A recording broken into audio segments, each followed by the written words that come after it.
সাহাবায়ে কেরাম আজান শুনলে চেহারা হলুদ বর্ণ হয়ে যেত, মসজিদের সামনে আসলে শরীরের মধ্যে কম্পন শুরু হয়ে যেত যে আল্লাহর ঘরে যাইতেছি। কোথায় যাইতেছি? চেহারা বিবর্ণ হয়ে যাইত আজানের শব্দ শুনলে যে আল্লাহর ঘরে আমাকে ডাকা হচ্ছে। হ্যাঁ, মসজিদের সামনে আসলে শরীরে কাঁপ শুরু হয়ে যেত যে এখন আমি আল্লাহর ঘরে ঢুকবো। চেহারা বিবর্ণ হয়ে যেত, ভয়ে কাঁপতে থাকতেন। আর আমরা মসজিদে আসি হইচই করতে কোনো দ্বিধা করি না। করি কি করি না? হ্যাঁ করি, কোনো দ্বিধা করি। মসজিদের সম্মান নষ্ট করার জন্য কোনো ধরনের দ্বিধা করি, ডাকচিক দিতে কোনো ধরনের দ্বিধা করি। তখন একজন মানুষ মসজিদে এসে যদি দুনিয়াবি কথা বলে, তাই একজন ফেরেশতা বলে হে আল্লাহর বান্দা চুপ করেন, না প্রথম বলে হে আল্লাহর ওলি চুপ করেন। কি বলে? আল্লাহর ওলি চুপ করেন। এরপরে যদি আরও বলতে থাকে হে আল্লাহর বান্দা চুপ করেন, এরপর যদি তারপরও কথা বলতে থাকে হে আল্লাহর দুশ্মন চুপ কর। কি বলে? হে আল্লাহর দুশ্মন চুপ কর। মুআজ্জাজ মুহতারাম হাজিরিন, মহান রব্বুল আলামিনের দরবারে লাখো কোটি শুকরিয়া যে রব্বে কারীম আমাদেরকে বিভিন্ন ব্যস্ততা থেকে মুক্ত করে আল্লাহ জাল্লা জালালুহুর মহান হুকুম পালনার্থে পবিত্রতম স্থান পবিত্র জুমার দিনে মসজিদে আসার, বসার, কিছু বলার, শোনার তৌফিক দিয়েছেন। এই জন্য অন্তরস্থল থেকে কালেমাতুর শুকর আদায় করি আলহামদুলিল্লাহ।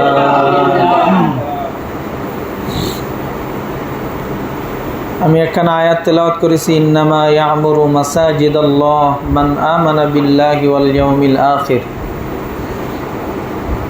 আল্লাহ জাল্লা জালালুহু কোরআনে পাকের মধ্যে ইরশাদ করেন, ইন্নামা ইয়ামুরু মাসাজিদাল্লাহি,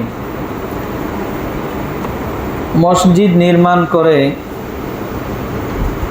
মান আমানা বিল্লাহি, ওই সমস্ত ব্যক্তিরাই যারা ঈমান এনেছে, যারা ঈমানদার, যারা আল্লাহ তাআলার উপরে ঈমান রাখে, তারা মসজিদ বানায়। ওয়াল ইয়াউমিল আখির, এবং আখিরাতের উপরে যারা বিশ্বাস রাখে তারা মসজিদ বানায়। ওয়া আকামাস সালাতা, যারা নামাজ প্রতিষ্ঠা করে তারা মসজিদ বানায়। ওয়া আতাজ যাকাতা, যারা যাকাত প্রদান করে তারা মসজিদ বানায়। ওয়ালাম ইয়াখশা ইল্লাল্লাহ, আর তারা এই কাজগুলো করে শুধুমাত্র আল্লাহ তাআলারই ভয়ে। কার ভয়ে করে? আল্লাহ তাআলার ভয়ে।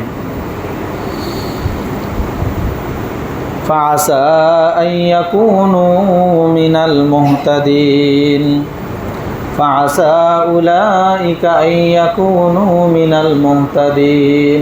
এরপরে আল্লাহ তাআলা একটা সুসংবাদ শুনিয়েছেন যে ফাআসা উলাইকা, এই সমস্ত ব্যক্তিরা, আন ইয়াকুনু মিনাল মুহতাদিন, তারা হেদায়েতের উপরে আছে, তারা হেদায়েত প্রাপ্ত।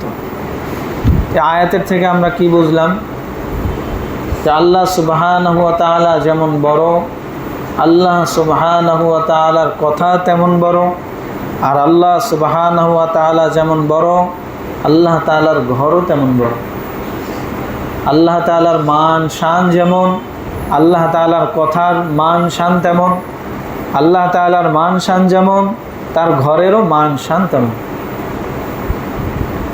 তো আল্লাহ সুবহানাহু ওয়া তাআলা খুব গুরুত্বের সাথে একটা কথা বুঝাইতেছেন যে মসজিদ তামির করা, মসজিদ প্রতিষ্ঠা করা, মসজিদ নির্মাণ করা, মসজিদ আবাদ করা, এগুলো সবই এই অর্থের মধ্যে আছে। মসজিদ নির্মাণ করা, মসজিদ আবাদ করা, মসজিদ প্রতিষ্ঠা করা, এগুলো কেমন কাজ? বলে যে এটা ঈমানের কাজ। কেমন কাজ? ঈমানের কাজ। যারা ঈমান রাখে, আল্লাহর উপরে, আখিরাতের উপরে বিশ্বাস রাখে, এটা তাদের কাজ। যারা নামাজ পড়ে, এটা তাদের কাজ। যারা যাকাত দেয়, এটা তাদের কাজ। আর এই কাজগুলো তারা কেন করে? শুধু আল্লাহর ভয় করে। অর্থাৎ এই কাজগুলো যারা করে তারা আল্লাহ তাআলাকে ভয় করে, এইটার প্রমাণ পাওয়া গেল। কি পাওয়া গেল? হ্যাঁ, যে যারা এই কাজগুলো করে, অর্থাৎ নামাজ পড়ে, যাকাত দেয়, ঈমান আনছে আল্লাহর উপরে, আখিরাতের উপরে, হ্যাঁ, এরাই কি করে? মসজিদ বানায়। আর এই মসজিদ বানায় কেন? যেটা আল্লাহর ভয় করে। তাহলে বোঝা গেল এই মসজিদ বানানোর কাজ যারা করে তারা আল্লাহকে ভয় করে। তারা কি করে? আল্লাহকে ভয় করে। বলে যে আল্লাহ তাআলা খোঁজখবরই শুনাইছে এইটা, যে এই কাজগুলো যারা করবে তারা হেদায়েতের উপরে আছে। হ্যাঁ, মসজিদ নির্মাণ করা, মসজিদ আবাদ করা। নির্মাণ আবাদ দুইটা আলাদা অর্থ, বলবো সেটা সামনে। তো বলে যে এই কাজগুলো যারা করবে তারা কি হেদায়েত প্রাপ্ত, তাদেরকে আল্লাহ তাআলা হেদায়েত দিবেন, হেদায়েতের উপরে রাখবেন, সিরাতুল মুস্তাকিমের উপরে রাখবেন। কারণ আল্লাহ তাআলার ঘোষণা, এই কাজগুলো যারা করবে তারা হেদায়েতের উপরে আছে, মানে আল্লাহ তাআলা তাদেরকে হেদায়েতের উপরে রাখবেন। তো আল্লাহ সুবহানাহু ওয়া তাআলা অপর এক আয়াতের মধ্যে বলছেন, ফি বুয়ুতিন আযিনাল্লাহু আন তুরফা ইউযকারু ফিহা ইসমুহু ইউসাব্বিহু লাহু ফিহা বিল গুদুওয়ি ওয়াল আসাল রিজালুন লা তুলহিহিম তিজারাতুন ওয়ালা বাইউন আন যিকরিল্লাহ ওয়া ইকামিস সালাতি ওয়া ইতাইজ যাকাহ লা ইয়াখাফুনা ইয়াওমান তাতাকাল্লাবু ফীহিল কুলুব ওয়াল আবসার। আল্লাহ জাল্লা জালালুহু মহাগ্রন্থ কালামে পাক কোরআনে পাকের মধ্যে আল্লাহ তাআলা ইরশাদ করেন, ফি বুয়ুতিন আযিনাল্লাহ, কিছু ঘর আছে যেগুলোর মধ্যে আল্লাহ তাআলা ইজাজত দিয়েছেন। হ্যাঁ, ফি বুয়ুতিন, বুয়ুত মানে এখানে আল্লাহ তাআলার ঘর। এখানে বুয়ুত দ্বারা উদ্দেশ্য কি? আল্লাহ তাআলার ঘর। ফি বুয়ুতিন, যে আল্লাহ তাআলার যে ঘর রয়েছে, আজিন আল্লাহ, আল্লাহ তাআলা অনুমতি দিয়েছেন, মানে আল্লাহ তাআলা অনুমতি দেওয়া বলতে আল্লাহ তাআলার আদেশ করা। আল্লাহ তাআলার অনুমতি দ্বারা কি বুঝায়? আল্লাহর আদেশ, আল্লাহ আদেশ করেছেন। আন তুরফা, বলে যে এইটাকে কি করবে? প্রতিষ্ঠা করবে। এই ঘর আল্লাহ তাআলার আদেশ, এই ঘর কি করবা? তোমরা প্রতিষ্ঠা করবা। ওয়া ইউযকারু ফীহা ইসমুহু, আর সেই ঘরের মধ্যে আল্লাহ তাআলার জিকির করবা তোমরা। প্রথমে আল্লাহর আদেশ হলো এই ঘর প্রতিষ্ঠা করবা, আল্লাহর ঘর মসজিদ এটা বানাবা, এবং এই ঘরের মধ্যে তোমরা কি করবা? আল্লাহ সুবহানাহু ওয়া তাআলার জিকির করবা। ইউসাব্বিহু লাহু ফীহা বিল গুদুওয়ি ওয়াল আসাল, আল্লাহ তাআলার পবিত্রতা বর্ণনা করবা সকাল সন্ধ্যা। হ্যাঁ, সকাল সন্ধ্যা আল্লাহ তাআলার পবিত্রতা বর্ণনা করবা। রিজালুন লা তুলহিহিম, এখন আল্লাহ তাআলা এমন কিছু বান্দার প্রশংসা করতেছেন। রিজালুন, এমন কিছু বান্দা আল্লাহর রয়েছে, লা তুলহিহিম তিজারাতুন ওয়ালা বাইউন, যাদেরকে বিরত রাখতে পারে না, কোনো কিছু তাকে বাধা দিয়ে রাখতে পারে না, ফিরাইতে পারে না। এমন কিছু আল্লাহর বান্দা আছে, কোনো কিছু তাদেরকে কি করতে পারে না। রিজালুন, এমন বান্দা আছে আল্লাহর প্রিয় বান্দা, লা তুলহিহিম, তাদেরকে কেউ ফিরাইতে পারে না। এমন কি তিজারাতুন ওয়ালা বাইউন আন যিকরিল্লাহ, যদি তারা ব্যবসা বাণিজ্যের মধ্যে থাকে, কেনা বেচার মধ্যে থাকে, এই ব্যবসা বাণিজ্য কেনা বেচা এমন একটা কাজ যেগুলোর মধ্যে মশগুল হইলে, মানুষ নিয়োজিত হইলে অন্য কোনো খবর রাখা মুশকিল হয়ে যায়, ঠিক কি না? কেনা বেচার মধ্যে মানুষ যখন মশগুল হয় তখন মানুষ অন্য খেয়াল কোনো সময় কি করে? হারিয়ে ফেলে। তো আল্লাহ তাআলা বলতেছেন কি, আল্লাহর বান্দাদের মধ্যে এমন কিছু বান্দা আছে, লা তুলহিহিম তিজারাতুন, বলে যে এই বান্দাদেরকে কোনো কিছু ফিরাইতে পারে না। লা তুলহিহিম তিজারাতুন ওয়ালা বাইউন, এমনকি ব্যবসা বাণিজ্য কেনা বেচা এগুলো তাদেরকে আল্লাহর আন যিকরিল্লাহ, আল্লাহর জিকির থেকে, আল্লাহর স্মরণ থেকে ফিরাইতে পারে না। ওয়া ইকামিস সালাতি ওয়া ইতাইজ যাকাহ, এই সমস্ত বান্দাদের আরও পরিচয় কি? একটা হলো তারা আল্লাহর জিকির করে, আল্লাহর স্মরণ কখনোই ভোলে না। এই না বলার অর্থ কি সামনে বলবো। এরপরে তাদের পরিচয় আরও রয়েছে, ওয়া ইকামিস সালাহ, তারা নামাজ প্রতিষ্ঠা থেকে বিরত হয় না, অর্থাৎ তারা সময় মতো নামাজ আদায় থেকে কখনোই বিরত হয় না। এমন আল্লাহর কিছু বান্দা আছে। এবং আল্লাহ তাআলা তার মালের মধ্যে যে হক রেখেছেন, অসহায় গরিব দুস্থ, হ্যাঁ, যেরকম নিঃস্ব ব্যক্তি আছে, দরিদ্র ব্যক্তি যারা আছে, তাদের যে হক তাদের উপরে রেখেছেন আল্লাহ তাআলা। ওয়া ইতাইজ যাকাহ, এই যাকাত প্রদান করা, এই হক আদায় করা থেকেও তারা কি হয় না, কখনো পিছপা হয় না, বিরত হয় না। তো আল্লাহ সুবহানাহু ওয়া তাআলা কি বলতেছেন, এই সমস্ত মানুষগুলো কেন এই কাজগুলো করে? আল্লাহর জিকির থেকে সরে না, নামাজ থেকে সরে না, এবং দান সদকা খয়রাত জাকাত এগুলো প্রদান থেকে সে দেওয়া থেকে সে বিরত থাকে না। কেন? লা ইয়াখাফুনা ইয়াওমান তাতাকাল্লাবু ফীহিল কুলুবু ওয়াল আবসার। বলে যে এইগুলো তারা কেমন করে? বলে যে এমন দিনের ভয় তারা করে। কোন দিনের ভয়? যেই দিন মানুষের চোখ কি হয়ে যাবে? উল্টে যাবে। আল্লাহ তাআলার ভয়ে। কিয়ামতের বিভীষিকা দেখে মানুষের যেদিন কি হয়ে যাবে? চোখ উল্টে যাইবে। বলে যে এই সমস্ত মানুষের ওই দিন কোনো ভয় নাই, তাদের চোখগুলো উল্টাবে না, তারা ভয়ে ভীত সন্ত্রস্ত হবে না, তারা স্থির থাকবে, অটল অবিচল থাকতে পারবে। কেন? ওই যে দুনিয়ার মধ্যে তারা কি করছে? আল্লাহর ঘর নির্মাণ করছে, আল্লাহর ঘর বানাইছে, সেখানে জিকির করছে, সেখানে নামাজ পড়ছে এবং অসহায় দরিদ্র দুস্থ নিঃস্ব যারা আছে তাদেরকে দান করছে, তাদেরকে জাকাত থেকে দিছে, সদকা থেকে দিছে, এমনিও দিছে। বলে এই সমস্ত কারণে আল্লাহ সুবহানাহু ওয়া তাআলা তাদের দিলকে এমন ইতমিনান রাখবেন, এমন কি রাখবেন? স্থির রাখবেন যে এই মানুষগুলো ওই কিয়ামতের বিভীষিকা দেখে, ওই হাসরের ময়দানে মানুষের অস্থিরতা দেখে তারা কখনো কি হবে না? বিচলিত হবে না। তো আল্লাহ সুবহানাহু ওয়া তাআলা যেমন বড়, তার ঘর, তার কথা, এর মান মর্যাদা শান শওকত তেমনই বড়। এই জন্য যদি কোনো ব্যক্তি আল্লাহ তাআলার ঘরের সাথে সম্পর্ক রাখতে পারে, তাদের মানে ফজিলত কি, তারা কেমন, তাদের আল্লাহর কাছে তারা কেমন প্রিয়, এই কথাগুলো হাদিসের মধ্যে আল্লাহ নবী সাল্লাল্লাহু আলাইহি ওয়াসাল্লাম ইরশাদ করেছেন। দুনিয়ার মধ্যে যত জায়গা আল্লাহ তাআলা তৈরি করছেন, আসমান ও জমিনের মধ্যে যত স্থান আল্লাহ বানিয়েছেন না? পৃথিবীটা এটা একটা ছোট একটা স্থান, এর থেকে কত বড় বড় স্থান মহাকাশের মধ্যে আল্লাহ বানিয়ে রেখেছেন, রাখছেন কিনা?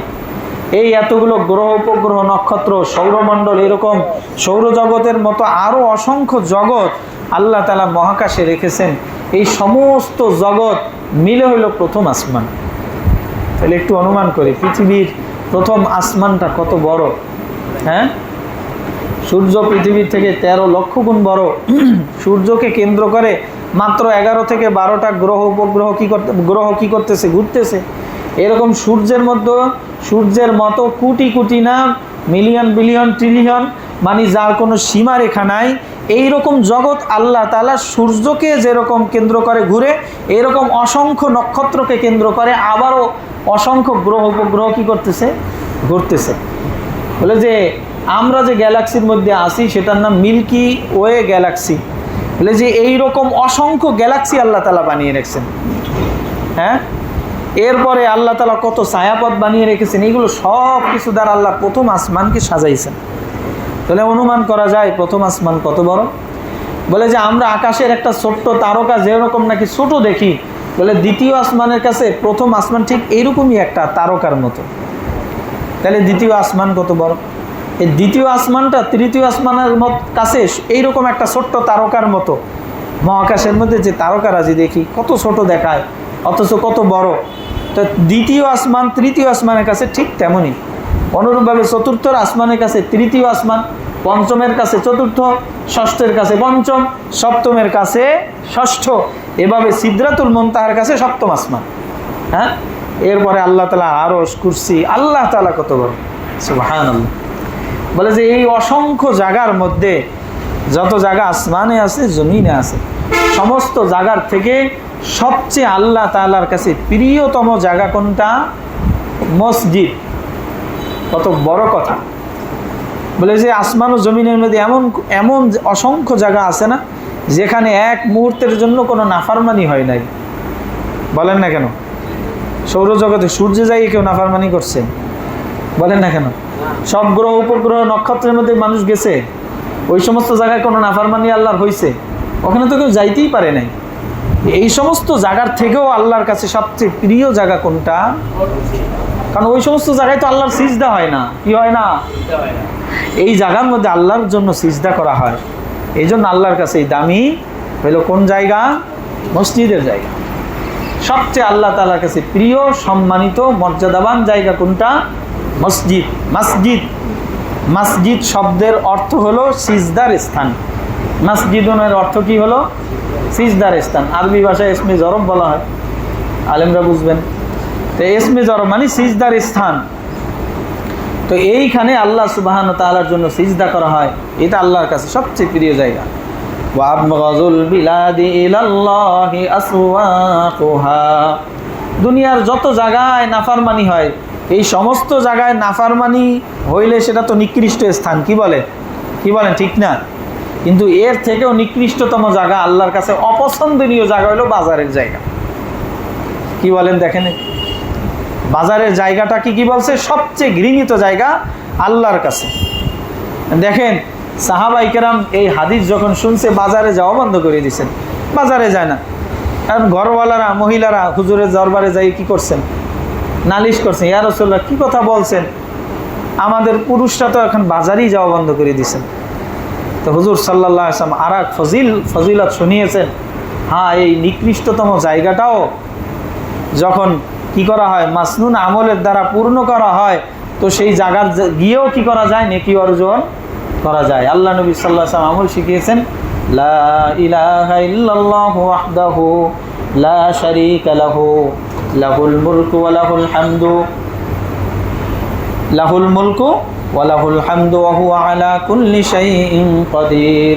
লা ইলাহা ইল্লাল্লাহু ওয়াহদাহু লা শারীকা লাহু লাহুল মুলকু ওয়া লাহুল হামদু ওয়া হুয়া আলা কুল্লি শাইইন কাদির। এই দোয়াটা বাজারে গিয়ে পড়বে, 20 লক্ষ নেকি হয়ে যাবে। কত নেকি হয়ে যাবে? তাহলে বোঝা গেল স্থানের মূল্য হয় আমলের দ্বারা, স্থান নিকৃষ্ট হয় আমল বর্জনের দ্বারা, স্থানের মূল্যও বাড়ে কিসের দ্বারা? আমলের দ্বারা। মসজিদ যেমন কি হয়েছে? দামি হয়েছে সিজদার দ্বারা, অনুরূপভাবে বাজার নিকৃষ্ট হয়েছে আমল শূন্য হওয়ার কারণে।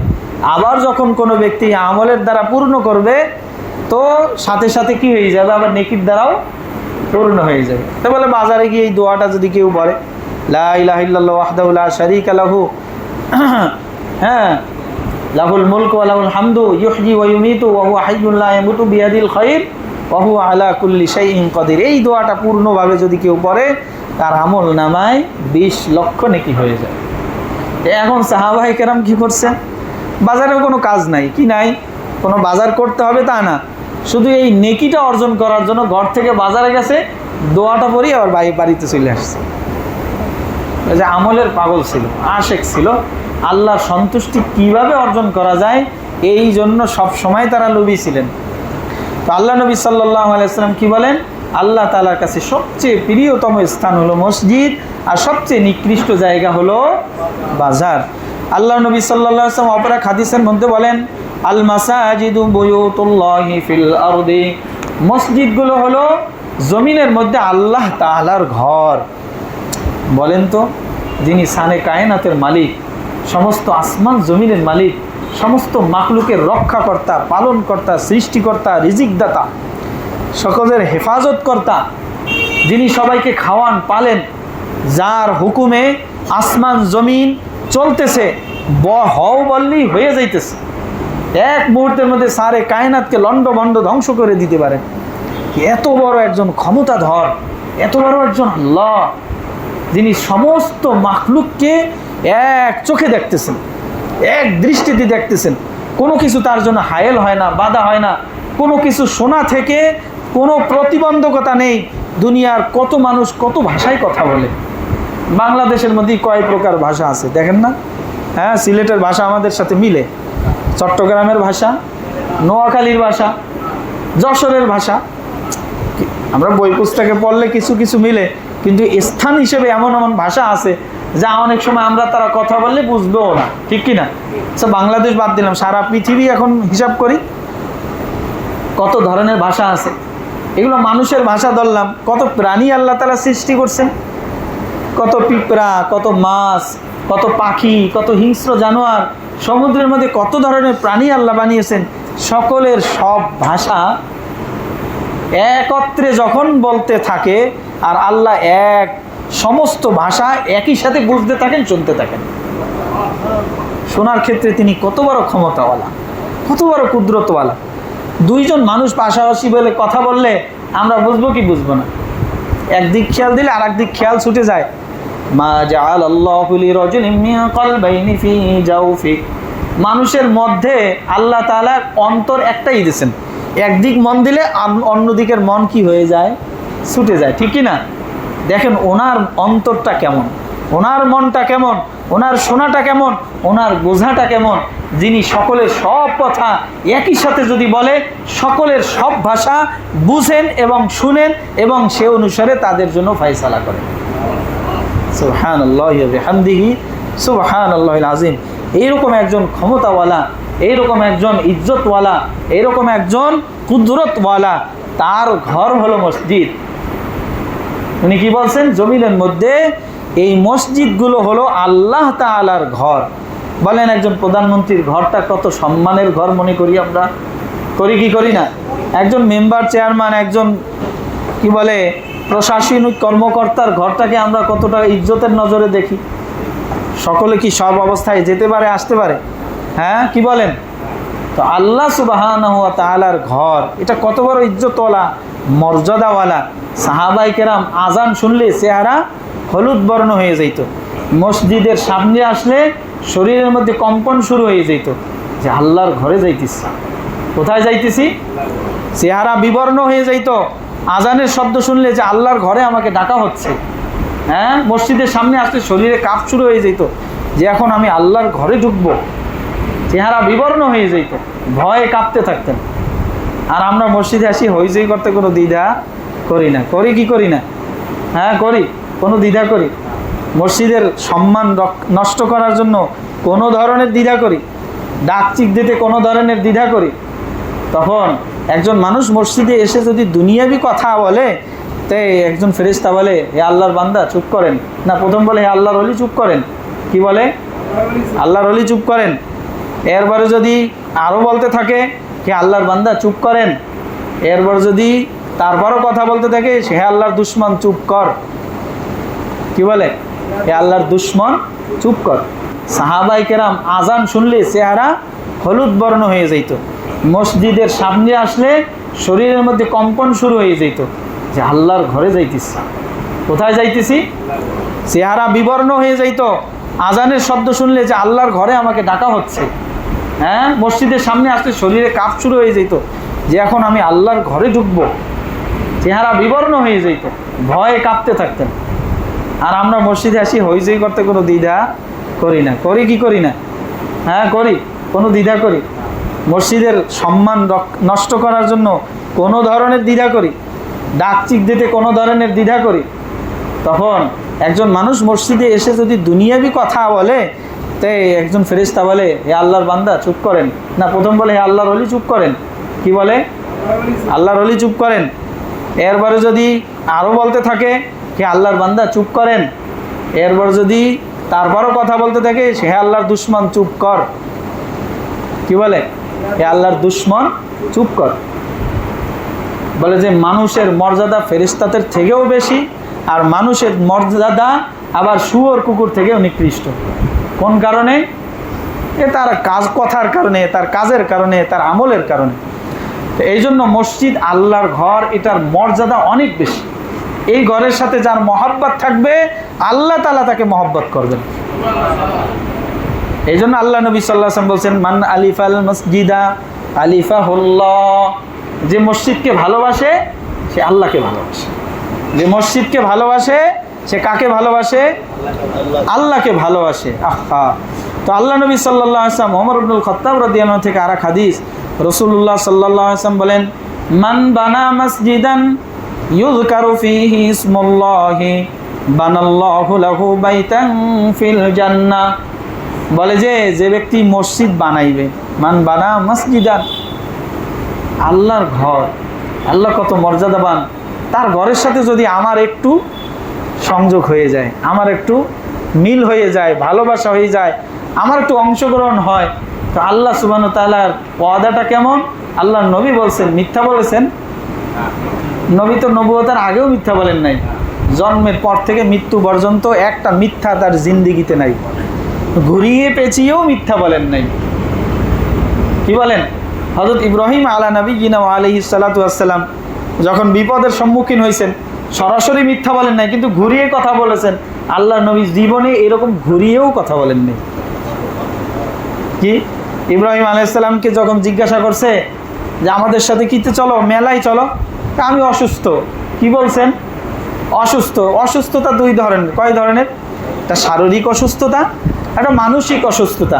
তো উনি বুঝাইতে চাইছেন আমি মানসিকভাবে তোমাদের এই শিরিকের কারণে, মূর্তি পূজার কারণে আমি অসুস্থ, মানসিকভাবে আমি অসুস্থ। তো উনি জান নাই।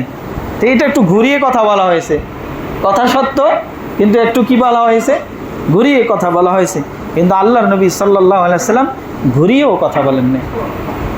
জীবনে কোনো দিন এইভাবে একটু ঘুরিয়েও কথা বলেন নাই। আর আমরা বিপদে পড়লে মিথ্যা বলতে কোনো দ্বিধা করি? বলেন। হ্যাঁ, আল্লাহ নবী সাল্লাল্লাহু আলাইহি ওয়াসাল্লাম বলছেন আমার উম্মত চুরি করতে পারে, জেনা করতে পারে, কিন্তু আমার উম্মত মিথ্যা বলতে পারে। তাহলে বোঝা গেল যে ব্যক্তি মিথ্যা বলে সে আল্লাহর নবীর উম্মতের মধ্যে থাকতেও পারে না।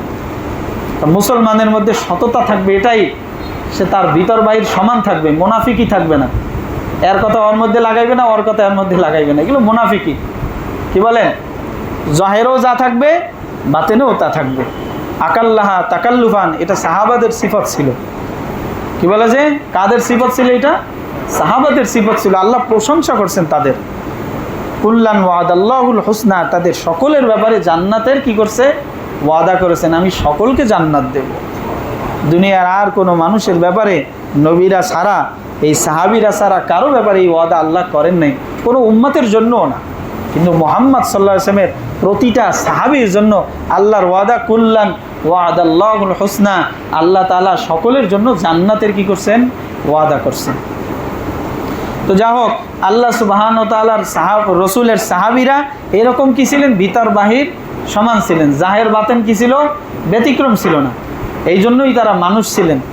আল্লাহ তাআলা আমাদেরকে মানুষ হওয়ার তৌফিক দান করেন। তো আল্লাহ নবী সাল্লাল্লাহু আলাইহি ওয়াসাল্লাম কি বলেন? মান বানা মসজিদান ইউযকারু ফীহি ইসমুল্লাহ, যে ব্যক্তি আল্লাহর ঘর মসজিদ বানাইলো যেখানে আল্লাহর নাম স্মরণ হবে, আল্লাহর নামের জিকির হবে। কি হবে? আল্লাহর নামের জিকির হবে। বলে যে এইরকম ব্যক্তির জন্য আল্লাহ তাআলার কি ওয়াদা? বানাল্লাহু লাহু বাইতান ফিল জান্নাহ, আল্লাহ তাআলা এই ব্যক্তির জন্য জান্নাতে ঘর বানাইবেন। কত বড় ওয়াদা যে আল্লাহ তাআলা এই ব্যক্তি দুনিয়ার মসজিদ ঘর বানানোর জন্য আল্লাহ তাআলা এই ব্যক্তির জন্য জান্নাতের ঘর বানাইবেন। হ্যাঁ, আমল করলে জান্নাত পাবো কি পাবো না এই ব্যাপারে তো আসলে কি নাই, সরাসরি এরকম ওয়াদা নাই যে জান্নাত হবেই। আমলটা কবুল হবে কি হবে না তারও কি নাই, ওয়াদা নাই। কিন্তু আল্লাহর ঘর মসজিদ বানাইলে ওয়াদা আছে, গ্যারান্টি আছে, জান্নাত পাইবে সে। অবশ্যই হালাল পয়সা হইতে হবে। কি বলেন? অবশ্যই আল্লাহ সন্তুষ্টির জন্য হইতে হবে, 1 নম্বর শর্ত। পয়সাও হালাল হইতে হবে, আর নামের জন্য হইতে পারবে না। কিসের জন্য? কিসের জন্য হইতে পারবে না? অনেকে মসজিদ ঘর বানাই কয় আমার নাম দিয়ে দাও, বাপের নাম দিয়ে দাও, মায়ের নাম দিয়ে দাও। আরে মায়ের নামে মসজিদ করে, বাপের নামে মসজিদ করে, এটা তো নামের জন্য হইলো ভাই। কিসের জন্য হলো? সমস্ত আমলের রূহ, সমস্ত আমলের প্রাণ, সমস্ত আমলের হার্ট হইল কোনটা? ইখলাস, আল্লাহর জন্য হওয়া। কি হওয়ার জন্য হওয়া? আল্লাহর জন্য হওয়া। আল্লাহর জন্য যদি না হয়, বলে যে আমরা বলি না, বলে যে খুরমা খেজুরের জন্য আল্লাহর জন্য দান করে কেউ, তাহলে একবারে পাহাড় বাড়াইতে বাড়াইতে বহুত পাহাড় পরিমাণ সওয়াব আল্লাহ দান করেন। খুরমা দান করছে খেজুর একটা, কিন্তু সওয়াব আল্লাহ কীরকম দিছেন? বহুত পাহাড় পরিমাণ। কিন্তু যদি আল্লাহর জন্য না হয়, কোনো মানুষের দেখানোর জন্য হয়, নাম ফুটানোর জন্য হয়, নামের জন্য হয়, তাহলে কি হবে? বলে যে পাহাড় পরিমাণ, বহুত পাহাড় পরিমাণ দান করলেও খুরমা পরিমাণও নাকি হবে না। হ্যাঁ, হাসরের ময়দানে আল্লাহ বলবে যে যার জন্য কাজ করছো তার থেকে নেও। তো বলেন আল্লাহ ছাড়া কে প্রতিদান দেবে সেখানে? সকলেই তো ফকির। আল্লাহুল গনি ওয়া আনতুমুল ফুকারা, আল্লাহ তাআলা গনি আর সবাই কি থাকবে ওই সময়? ফকির। আল ইয়াউমা আল মুলকু ইয়াউমা ইদিল্লাহ, ওই দিন ক্ষমতা শুধু আল্লাহ তাআলারই থাকবে। তো প্রতিদান কেউ দিতে পারবে। এই জন্য অবশ্যই কাজটা কার জন্য হইতে হবে? আল্লাহর জন্য হইতে হবে। তো আল্লাহ সুবহানাহু ওয়া তাআলা রাসূল হাদিস পাকের মধ্যে ইরশাদ করেন, মান গাদা ইলাল মসজিদি ওয়া রাহা আদাল্লাহু লাহু নুজুলাহু মিনাল জান্নাতি কুল্লামা গাদা ওয়া রাহা, যে ব্যক্তি সকাল সন্ধ্যা মসজিদে যায়, সকাল সন্ধ্যা কোথায় যায়? মসজিদে যায়। তো আল্লাহ সুবহানাহু ওয়া তাআলার ওয়াদা কি?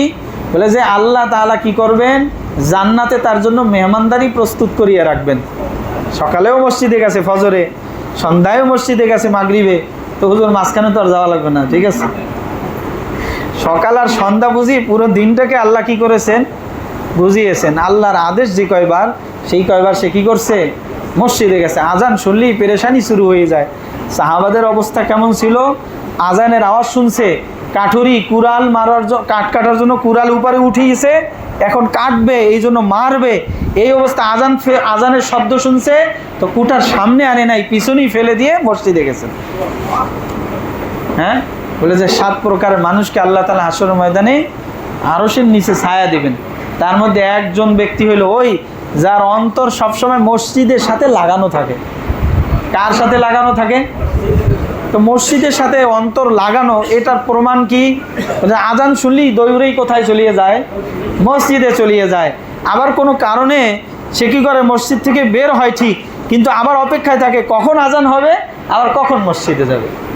এদেরকে বলে যে এই ধরনের ব্যক্তিদেরকে বলা হয়েছে মুআল্লাকু কুলুবুহুম মুআল্লাকুন ফিল মাসাজিদ, তাদের অন্তরগুলো মসজিদের সাথে আটকানো, লটকানো। হ্যাঁ, তো এই জন্য আল্লাহ নবী সাল্লাল্লাহু আলাইহি ওয়াসাল্লাম বলেন মান গাদা ওয়া রাহা, তো সকাল সন্ধ্যা সে কী করলো? মসজিদে গেল। আদাল্লাহু লাহু নুজুলাহু ফিল মিনাল জান্নাহ, জান্নাতে এই ব্যক্তির জন্য কি করবেন? আল্লাহ সুবহানাহু ওয়া তাআলা জান্নাতে এই ব্যক্তির জন্য মেহমানদারি প্রস্তুত করবেন। কি প্রস্তুত করবেন? মেহমানদারি প্রস্তুত করবেন। কোনো ব্যক্তি যখন মসজিদের কি হয়ে যায়, বলে যে তোমরা মসজিদকে নিজের ঘর বানাও, ঘর। হুজুর মসজিদের ঘর মানে খাওয়ান দাওয়ান, পায়খানা পেশাব, অজু গোসল, ঘুম তুম সব কি মসজিদে করবে, এইটা বুঝাইছে নাকি? হ্যাঁ, বলে যে মসজিদ নিজের ঘর যেরকম তার আপন থাকে, কি থাকে? আপনাই নেয়, আপন থাকে, ওটা রক্ষণাবেক্ষণ করে, দেখাশোনা করে, ভালো মন্দ সুখ দুঃখ সে বিবেচনা করে। অনুরূপভাবে এই মসজিদটাকে সে কি বানাইছে? নিজের ঘর বানাইছে। অর্থাৎ এর সুখ দুঃখ নিয়ে সবসময় সে মাথা ঘামায়, এর ভালো মন্দ নিয়ে সবসময় সে মাথা ঘামায়, এর রক্ষণাবেক্ষণের জন্য সে কি করে? প্রস্তুত থাকে। এর কোনো জায়গায় সমস্যা দেখা দিলে সে এইটার জন্য এগিয়ে আসে। এদেরকে এইটা বলা হয়েছে যে মসজিদকে যে ঘর বানায়, হাসরের ময়দানে আল্লাহ তাআলা ডাক দিবে, আমার প্রতিবেশীরা কোথায়? আসো আসো, তোমরা জান্নাতে যাও। তা আল্লাহ তাআলার ফেরেশতারা বলবে আল্লাহ আপনার প্রতিবেশী কারা? বলে দুনিয়ার মধ্যে যারা মসজিদ আবাদ করছে তারা আমার প্রতিবেশী। যারা মসজিদ আবাদ করছে, মসজিদের রক্ষণাবেক্ষণ করছে, মসজিদের মুসল্লি কিভাবে বাড়বে সেই ফিকির করছে। মুসল্লি বাড়বে কিভাবে? কিসের দ্বারা বলেন তো? বলেন। তাদের কাছে যাইতে হবে, বারবার যাইতে হবে, দাওয়াত দিতে হবে। হ্যাঁ, তো আস্তে আস্তে 1 দিন গেলাম, 2 দিন গেলাম, 5 দিন 10 দিন গেলাম, তারা আসতে লজ্জায় পড়ে হইলেও মসজিদে আসবে। আসবে কি আসবে না? এরা আল্লাহর প্রতিবেশী। এরা কারা? আল্লাহর প্রতিবেশী। এদেরকে দেখলে আসমানি গজবও উঠে যায়। আসমানি গজব আসতে চাইলো এইরকম মসজিদ আবাদকারী কোনো মানুষ যদি পায় সেখানে, তো আল্লাহর গজব, আনিত গজবও কি হয়ে যায়? দূর হয়ে যায়। এই জন্য মসজিদের সাথে আমাদের একটা সম্পর্ক থাকা দরকার। যে মসজিদ যার আপনজন হয়েছে, মসজিদ যার আপনজন হয়েছে, কোনো কারণে যদি সে মসজিদে না আসতে পারে, ফেরেশতারা খোঁজার জন্য বাইর হয়, লোকটা গেল কোথায়? অনেক দিন পর্যন্ত আসে না যে মসজিদে, ওই বেলায় যে সে আসলো না, কোথায় গেল? ফেরেশতারা খুঁজতে বের হয়। বলে সে যদি কোনো কাজে মশগুল থাকে, তার কাজে সাহায্য করে সে, ওই ফেরেশতা যাই কি করে? সাহায্য করে। বলে যে একজন মানুষ কয়েকদিন মসজিদে আসতে পারে না, মসজিদে যদি আসে তো আল্লাহ তাআলা কেমন খুশি হয়? কারো আপনজন যদি হারাই যাওয়ার পরে দীর্ঘদিন একেবারে নিরাশ হয়ে গেছে, এখন আর আশা নাই তাকে পাবে, এরপরে হঠাৎ করে যদি পাইয়ে যায়, ওই লোকটা কিভাবে খুশি হবে? তো আল্লাহ তাআলা বান্দা মসজিদে আসলে এরকম খুশি হয়। যারা এই মসজিদ প্রতিষ্ঠা করলো, এই যত সওয়াব, সমস্ত সওয়াব এই ব্যক্তিগুলোর আমল নামে লেখা হবে। যে মসজিদে কি করলো? নামাজের জন্য প্রস্তুত করে দিল, নামাজের জন্য ব্যবস্থা করে দিল, মসজিদের একটু কি দিল? কোনো একটা জিনিসের ব্যবস্থা করে দিল। আমাদের মসজিদটা এখন পড়ে আছে, কি বলেন? টাকার অভাবে আমরা কাজ করতে পারতেছি না, আমরা একটু মসজিদের জন্য এগিয়ে আসতে পারি না? কি বলেন? আমি যতটুকু পারি আমার টাকার একটা অংশ যেন এই মসজিদের সাথে থাকে, এই বাউফলের মধ্যে সবচেয়ে পুরাতন মসজিদ। সবচেয়ে, আমি সেক্রেটারি সাহেবের কাছে শুনছি 1939 সালে এই মসজিদ নাকি প্রতিষ্ঠা হয়েছে। এর আগে একটা মসজিদ ছিল হাজীবাড়ি মসজিদ, ওটা আরও আগে হয়েছে, কিন্তু এরপরে প্রথম মসজিদ এটাই, শহরের মধ্যে প্রথম মসজিদ এটাই। অনেক দূর দূরান্ত থেকে অনেক এই মসজিদে নামাজ পড়তে আসতো। অনেকে এই মসজিদটাকে বড় মসজিদ নামে চেনে, অনেকে এই মসজিদটাকে জামে মসজিদ নামে চেনে। হ্যাঁ, বড় মসজিদ, পুরাতন মসজিদ, অনেক আগের মসজিদ। এই মসজিদের সাথে অনেকের দিল লাগানো আছে। বাপদাদা নামাজ পড়ছে, তারাও নামাজ পড়তেছে, তার পরবর্তীরাও নামাজ পড়তেছে। সকলের কিন্তু অনেক দূর দূরান্ত থেকে, আমাদের এখানে স্থানীয় মুসল্লি অনেক কম, অনেক দূর থেকেই কয়েক মসজিদ ফেলে এখানে আসে। কেন আসে? এই মসজিদের সাথে অনেকের একটা ভালোবাসা আছে। আল্লাহর কসম করে বলি, মসজিদের সাথে ভালোবাসা জান্নাতে যাওয়ার কারণ হবে। এই ভালোবাসাটুকু আমার জন্য কি হবে? জান্নাতে যাওয়ার পুঁজি হবে। মসজিদটা আমাদের, কাদের? কোনো ব্যক্তির না তো এটা মসজিদ। মসজিদ কারো ব্যক্তির? আল্লাহ তাআলার। আর আল্লাহ তাআলাকে ভালোবাসি বলে তার ঘরকে আমরা ভালোবাসি। কি বলেন? আমরা সবাই কাকে ভালোবাসি? আল্লাহকে ভালোবাসি। এই জন্য এই মসজিদকেও আমরা কি করি? আল্লাহর ঘর হিসেবে ভালোবাসি। এই মসজিদটা কিভাবে সামনে আগাতে পারে, এই জন্য আমরা একটু সহযোগিতার হাত বাড়াইতে পারি কি পারি না? কি হবে, কি লাভ হবে? লাভ হবে আমার জন্য জিন্দিগির একটা সদকায়ে জারিয়ার কাজ হয়ে যাবে। কিয়ামত পর্যন্ত আমার ওই হালাল পয়সার সওয়াব কিয়ামত পর্যন্ত আমার আমল নামায় যাইতে থাকবে, যদি 2 টাকাও দিতে পারি। কি বলছি? একেবারে যত সামান্যও যদি দিতে পারি, তো আমার ওই পরিমাণ ন্যাক আমার আমল নামায় পুষতে থাকবে। এই জন্য আমরা একটু আগাইব। কি বলেন? পিতামাতার নিয়ত করলাম, আমার বৃদ্ধ পিতামাতা যারা ইন্তেকাল করছেন, বা আমাদের পিতামাতা এখন যারা নাই, তারা আমাদের জন্য কি না করছেন। আমরা তাদেরই বাড়ি ঘরে থাকতেছি, তাদেরই জায়গা জমি ভোগ করতেছি, তাদেরই অর্থবিত্তের মধ্যে আমি লালিত পালিত হয়েছি। কত কষ্ট করেই না আমাদের জন্য কি করছেন, এই দুনিয়ার মুখটা দেখিয়েছেন। আমাদের জন্য কত ত্যাগই না স্বীকার করছেন। তাদের জন্য একটু মনের ব্যথা আর ভালোবাসা নিয়ে মসজিদে যদি আমি একটু কি করি, তাদের জন্য সদকায়ে জারিয়ার কাজ করে যাই, তো তারাও কিয়ামত পর্যন্ত পাইতে থাকবে। পূর্বপুরুষ সকলের নিয়ত করলাম, আমার পূর্বপুরুষ যারাই ছিলেন ইমানদার, ইমানের হালতে দুনিয়া থেকে গেছেন, সকলের নিয়ত করে আমি 10,000, 20,000, 50,000, 1 লাখ টাকা আমি কি করলাম?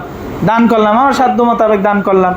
মসজিদটা যদি প্রতিষ্ঠা হয়, নির্মাণ হয়, নির্মাণ কাজ হয়, নির্মাণ কাজের মধ্যে যদি লাগেই টাকাটা, তাহলে এই এই মসজিদটা যতদিন কি থাকবে, স্থির থাকবে, অতদিন পর্যন্ত আমল নামায় সওয়াব পুষতে থাকবে।